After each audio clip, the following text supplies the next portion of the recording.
As I was growing up, there were three types of kids. There were preachers' kids, PKs. There were missionary kids, MKs. And there were the other kids, they were just OKs. I am a PK. There were two phrases that I heard at least 3 or 4 times a week. Whether we were walking out of the house or getting out of the car, I always heard, "Dennis, remember who you are." And then because on occasion I apparently did not, I would hear the ominous words, "Wait till you get home." One Sunday evening in the First Missionary Church of Phoenix, Arizona, I came to understand who I was in a whole new light.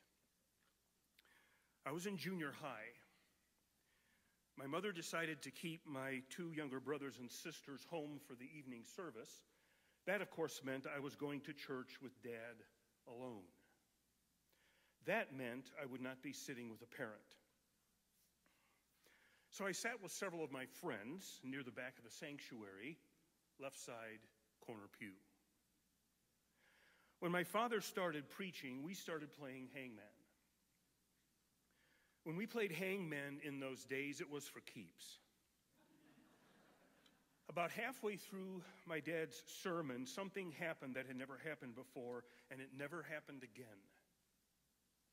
My friends and I were moving into hangman quarterfinals when I became aware of a deathly silence in the sanctuary.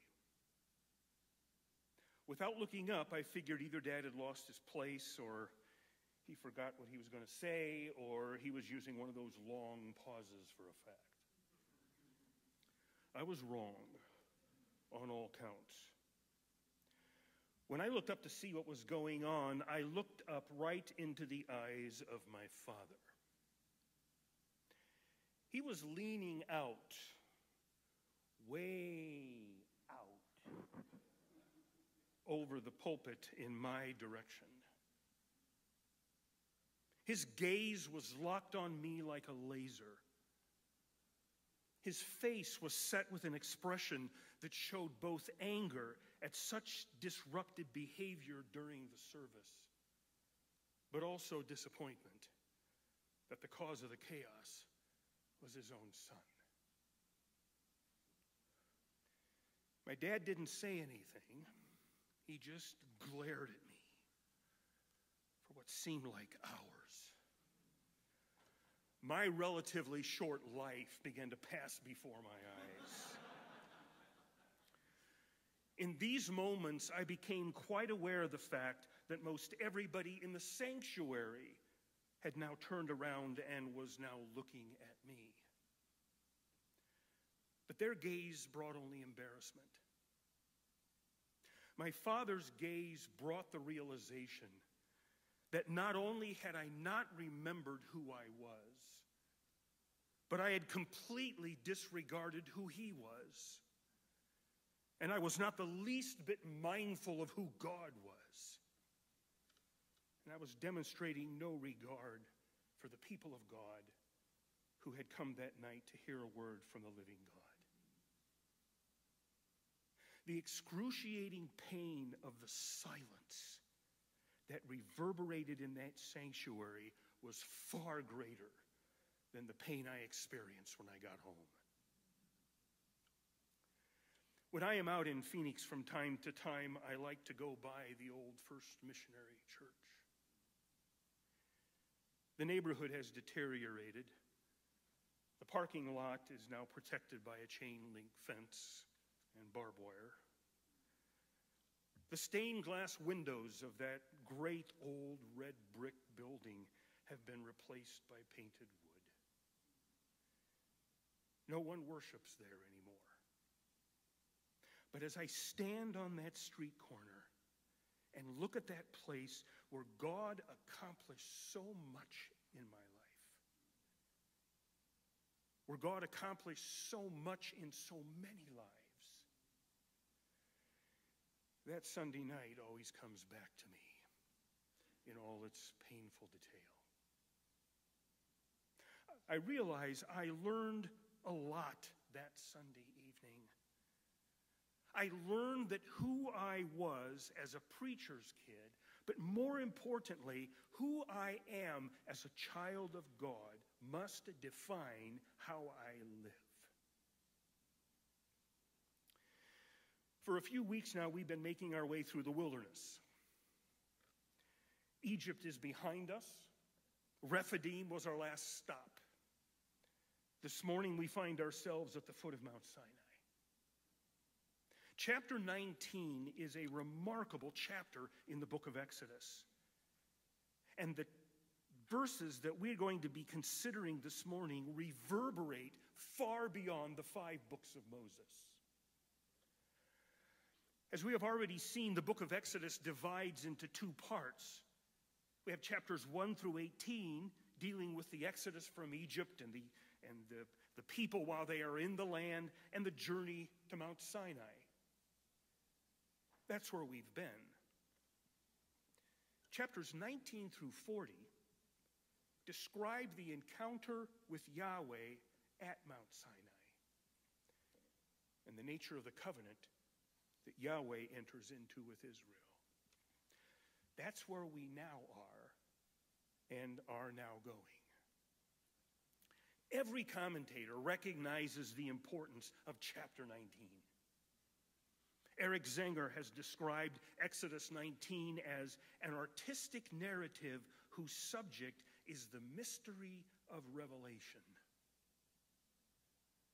The Sinai experience itself begins in chapter 19, which initiates a segment of the Pentateuch that extends from 19:1 through the rest of Exodus, the entire book of Leviticus, all the way to Numbers chapter 10, verse 10. The Song of the Sea in chapter 15 may be the pivot point of Exodus, marking the end of oppression and the beginning of freedom. But the long Sinai episode is situated right in the center of the Pentateuch. There are 68 chapters, 2,028 verses in the Pentateuch before 19:1.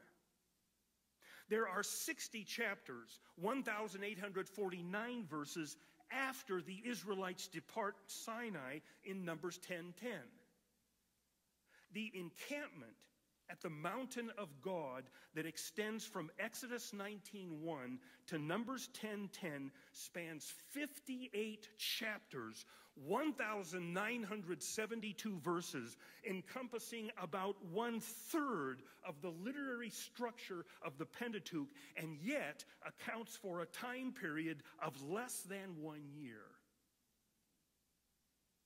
The Sinai account dominates the Pentateuch. The Sinai experience forms the core of the Torah literature. Chapter 19, which introduces the Sinai episode, gives every evidence of a deep awareness of the theological seriousness of what is about to happen. The passage we are considering this morning will force us to ask a fundamental question. Who are we? Who are we? Unfortunately, this is not a question the church is asking today. Too many churches, too many pastors are asking a different question, a question they believe holds the key to effective ministry. The question that they are seeking an answer to is, who do we need to be? Exodus 19:1 through 6 will provide an answer to both of those questions this morning. The structure of these verses is simple enough. Verses 1 through 3a set the scene, and verses 3b through verse 6 present a solemn message from God which Moses is to deliver to the house of Jacob.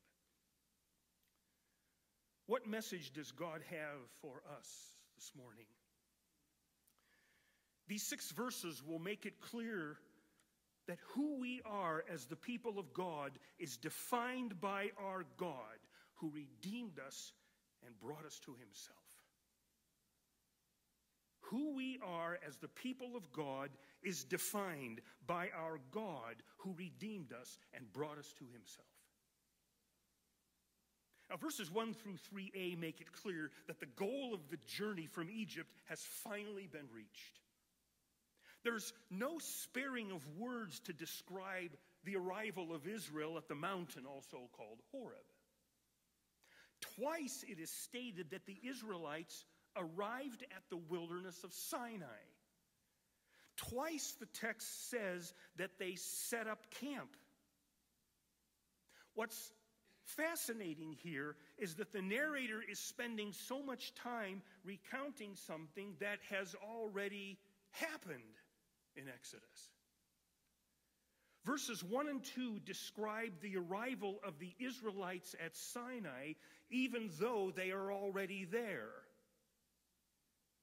According to the previous chapter, chapter 18, verse 5, Israel was already camped at Sinai when Jethro arrived. Exodus 18:5 reads, Jethro, Moses' father-in-law, came with his sons and his wife to Moses in the wilderness, where he, Moses, was encamped at the mountain of God. Chronologically, the events of chapter 18 unfold after the events of chapter 19, verses 1 and 2. But the events of chapter 18 are recounted before the Israelites arrive in chapter 19. Now, this keeps the events of chapter 18 in juxtaposition with the events of chapter 17. The account of a Midianite priest in chapter 18 who wholeheartedly comes to faith after only hearing about what God has done. In contrast to the incessant complaining and halting hesitancy of Israel to accept Yahweh as their God in chapter 17 after witnessing firsthand what God did. 2 months after leaving Egypt, according to 19:1, Moses and Israel are standing at the foot of the mountain. That prepositional phrase, on this very day, in verse 1, highlights the arrival at Sinai as the culmination of all the preceding chapters of Exodus, going clear back to Yahweh's first promise in 3:12 that Israel would worship at this mountain. In Exodus 3, Moses was just minding his own business, tending the flock of his father-in-law Jethro, the aforementioned Midianite priest, leading this flock to the west side of the wilderness and then arriving at Horeb, the mountain of God, where the angel of the Lord appeared to him in a flame. And the God of the fathers commissions him. Come, I will send you to Pharaoh, that you may bring my people, the children of Israel, out of Egypt. The God of Abraham, Isaac, and Jacob promises, I will be with you, and this will be the sign for you that I have sent you. When you have brought the people out of Egypt, you shall serve God on this mountain.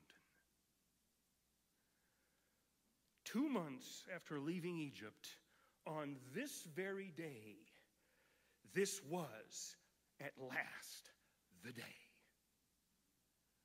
What a day for Moses. What a day for the Israelites, a people whom God has now identified 17 times as my people, even before entering into covenant with them. Moses' journey has come full circle. He met God on Mount Horeb in chapter 3, and he has now returned to him with the recently redeemed Israelites. Verses 1 through 3a show us that God's faithfulness to his word is the very foundation for his call and claim on our lives. God's faithfulness to his word is the very foundation for his call and claim on our lives. Well, the second part of our text, verses 3b through 6, are entirely God's words to Moses, presenting this solemn message which Moses is told to deliver to the house of Jacob. These verses focus on God's actions, what God has done, and what God will do if the people respond. In verse 3b, Moses is commissioned to speak. Verse 4 describes what the Lord has done. Verse 5a explains what the Lord requires. Verses 5b through 6a put forward what the Lord promises. And then in verse 6b, Moses is again commissioned to speak to Israel. These verses make clear to us that it is God's gracious initiative in our lives that makes it possible for us to continue to experience the blessing of his presence by responding in obedience to his word. Within these 3.5 verses, we can discern two parts. The beginning and the end of the speech, verse 3b and 6b, and then the centerpiece in verses 4 through 6a. At the beginning and the end of the speech, the Lord is addressing himself to Moses directly, commanding him to convey to the Israelites the word spoken by him in verses 4 to 6a. Look at these words that frame the core communication. The speech begins in verse 3b with these words, "Thus you shall say to the house of Jacob and tell the people of Israel." God's words here are addressed to the house of Jacob and in the parallel line to the children of Israel. House of Jacob is used only here in the entire book of Exodus.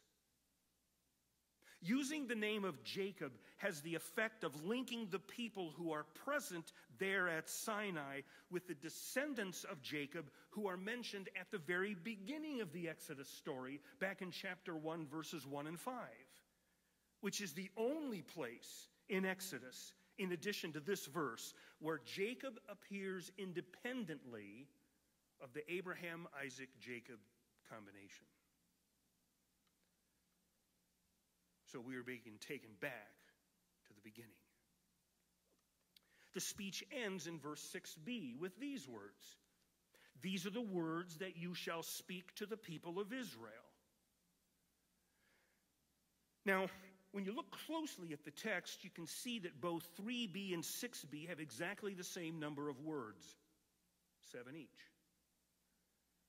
Those for whom the intervening words are intended are referred to 3 times. Once as the house of Jacob, twice as the people of Israel. We can also observe that these introductory and concluding words of the speech use 3 different verbs for speaking. The verbs say, tell, and speak. Wow. 7 words, 3 verbs. So what?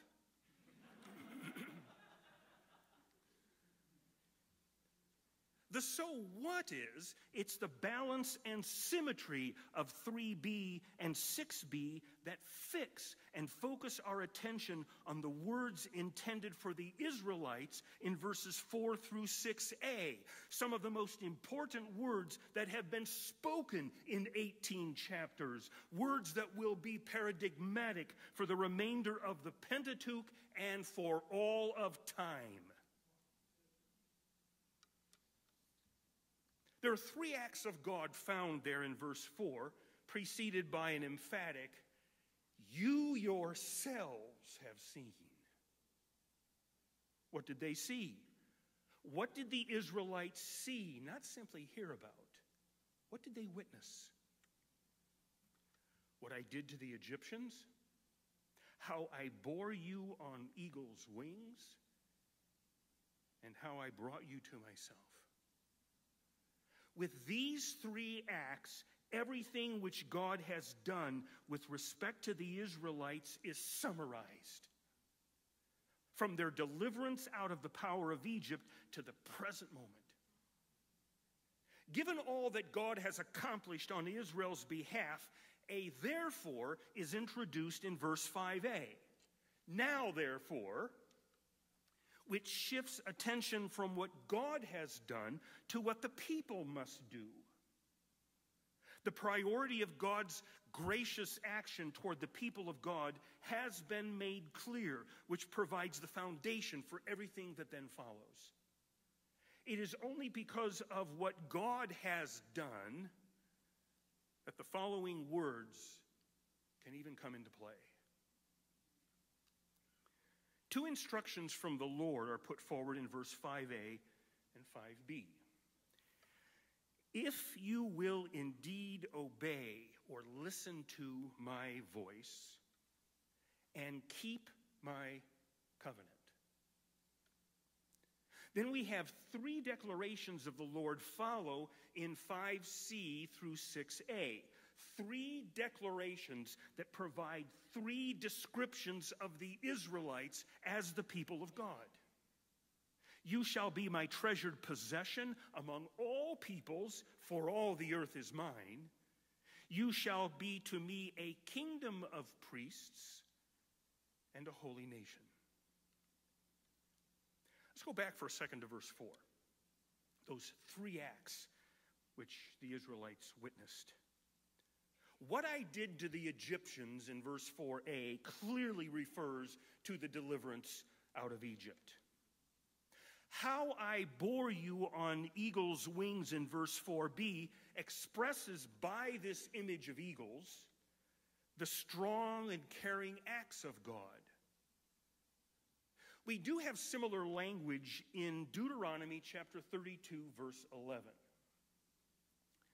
Like an eagle that stirs its nest, that flutters over its young, spreading out its wings, catching them, bearing them on its pinions, the Lord alone guided him.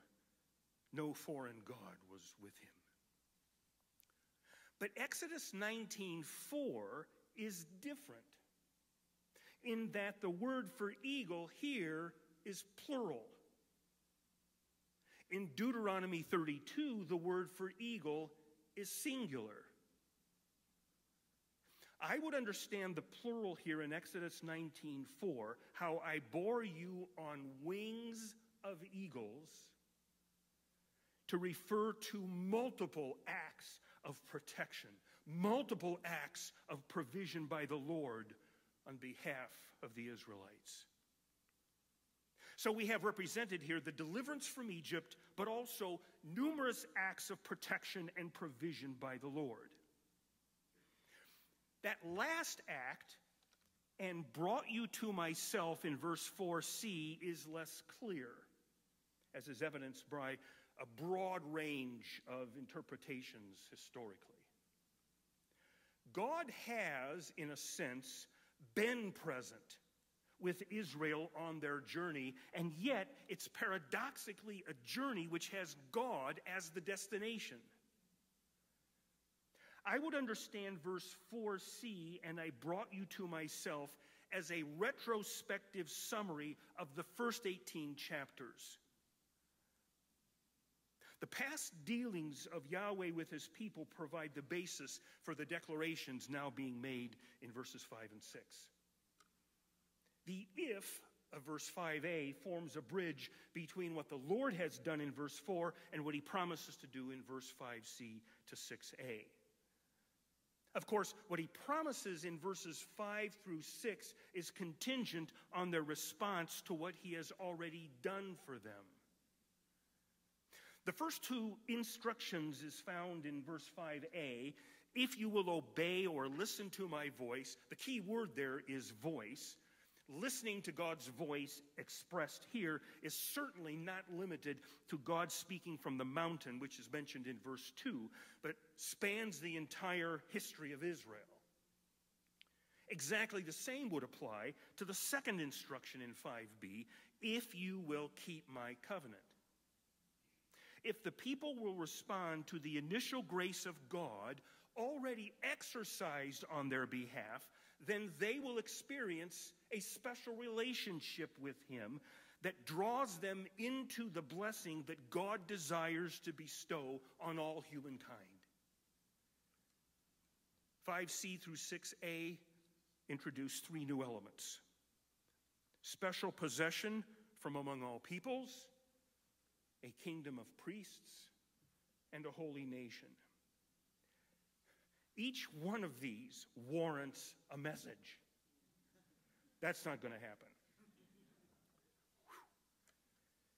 Three breathtaking characterizations of the people of God here.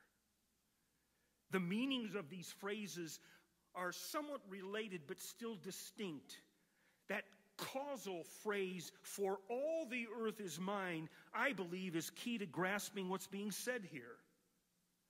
What God is saying here is, because all the earth is mine, you shall be to me a kingdom of priests and a holy nation. Well, this would suggest that the phrases relate to a mission that encompasses God's purposes for the entire world. Israel is created and commissioned to be God's people on behalf of the earth which belongs to God. The first of those characterizations of the people is given in 5c. You shall be my treasured possession among all the peoples. That description, treasured possession, that designates a personal possession that is highly valued. The word only occurs 8 times in the Old Testament. 6 of those refer to the people, but the other 2 refer to gold and silver, which both David and Kohelet collected. Israel is called to be a special group of people from among all the nations belonging to God, a people that God can rely on, a people to be a bearer of his purpose. The second characterization at the beginning of verse 6a refers to the service that the people will render. You shall be to me a kingdom of priests. Among all the kingdoms and peoples, the Israelites will, as priests, be dedicated to the service of God. The entire nation would serve as mediators of God's grace between God and other kingdoms, functioning among the nations the way a priest would function in any religious community. As such, all of the people are to be committed to the extension throughout the world of the knowledge of Yahweh. The third characterization in the second half of verse 6a is, and you shall be to me a holy nation. Israel was to be designated as a separate and distinct nation because her God was holy and separate and distinct, as were his purposes and his plans. Israel was to be a people set apart, not simply from other peoples or nations, but for the specific purpose. Israel was to embody God's own purposes in the world. So what's the connection between God's 3 actions in verse 4, to which the Israelites were eyewitness, and the 3 characterizations of God's people in verses 5 and 6? Let me suggest that each of the Lord's 3 acts in verse 4, carried out on behalf of his people, is supplemented by one of the 3 characterizations of the Israelites in verses 5 and 6. In verse 4b, it's stated that the Israelites have been delivered out of the power of Egypt. In other words, they are no longer Egypt's possession. The Israelites are now the Lord's special possession, expressed in verse 5c. With the image of the eagles in verse 4c, we have a depiction of God's actions of care and protection. At the beginning of verse 6a, it is said that the Israelites will function as a kingdom of priests. They will be present among the peoples of the earth, mediating God's grace to the nations. That third characterization, holy nation, at the end of verse 6a, is again connected with the last statement in verse 4d. The Israelites can only be a holy nation because the Lord has brought them to himself for the very purpose of setting them apart for his service.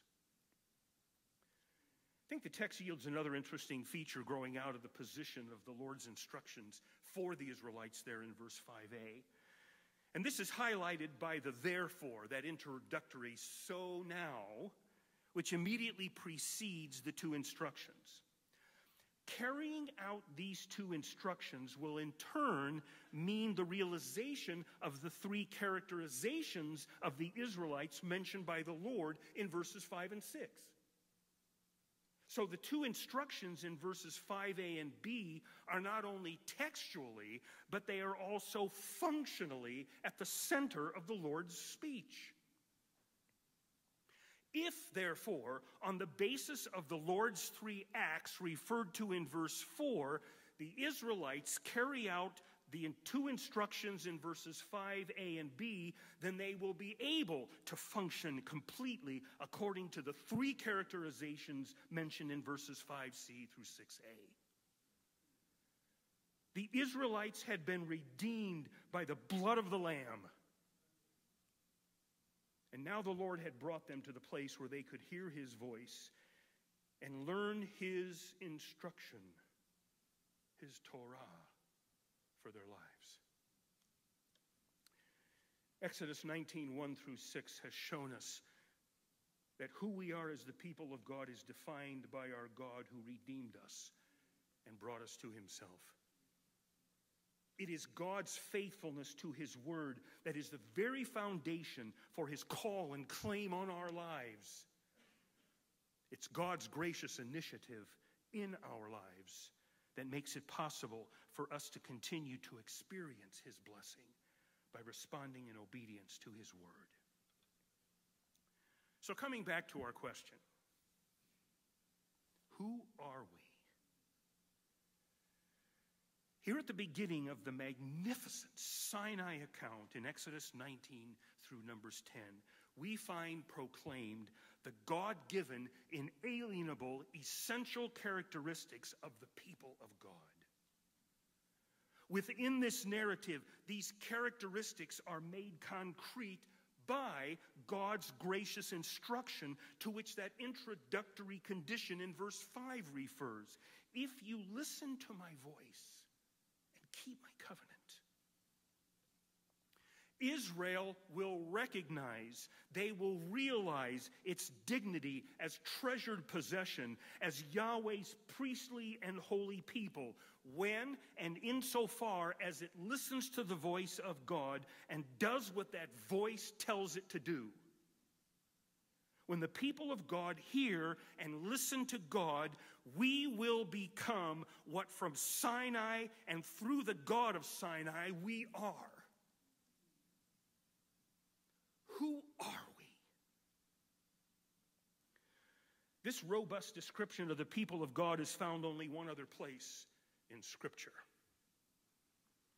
Writing to God's elect, those who were scattered throughout Pontus, Galatia, Cappadocia, Asia, and Bithynia, the Apostle Peter draws upon the description of God's people, which we have right here in these verses.